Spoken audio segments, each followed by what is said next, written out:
لوگ کہتے ہیں تنگ دستی ہے، پریشانی ہے، خوشحال زندگی کیسے گزاریں، خوشیاں کہاں تلاش کریں؟ حضور اکرم صلی اللہ علیہ وآلہ وسلم نے ارشاد فرمایا، جو یہ چاہتا ہے کہ اس کے رزق میں کشادگی کی جائے اور اس کی عمر دراز کی جائے، وہ صلہ رحم کرے، جو رشتہ دار ناراض ہیں ان کے پاس پیغام محبت لے جائے، اللہ اس کے رزق میں بھی اضافہ فرماتا ہے، اللہ عز و جل اس کی عمر بھی دراز فرماتا ہے۔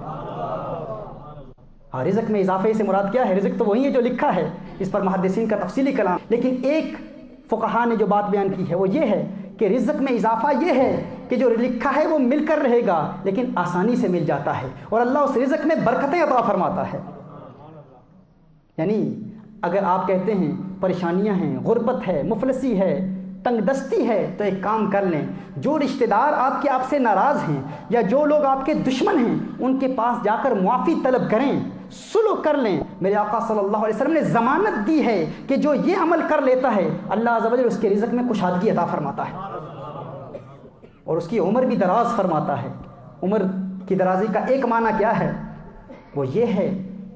کہ جب وہ اس دنیا میں ہوتا ہے اس عمر میں اللہ برکتیں عطا فرماتا ہے، اللہ اسے خوشیاں عطا فرماتا ہے، اللہ اسے اس دنیا میں سکون عطا فرماتا ہے، اور جب دنیا سے چلا جاتا ہے تو لوگوں پر اس کا ذکر جمیل جاری رہتا ہے، لوگ اس کی تعریفیں کرتے ہیں، یعنی وہ مر بھی چکا ہے، دنیا سے جا چکا ہے، لیکن اس کا نام زندہ رہتا ہے، گویا کہ اس کی عمر دراز ہو جاتی ہے، عمر بڑھا دی جاتی ہے، مر کر بھی زندہ ہے کیونکہ اس کا ذکر زندہ ہے، اس کا ذکر جمیل زندہ ہے، اس کا تذکرہ زندہ ہے۔ اور دوسرا فائدہ یہ ہے کہ اسے خوشیاں ملتی ہیں، زندگی میں پریشانی نہیں ملتی،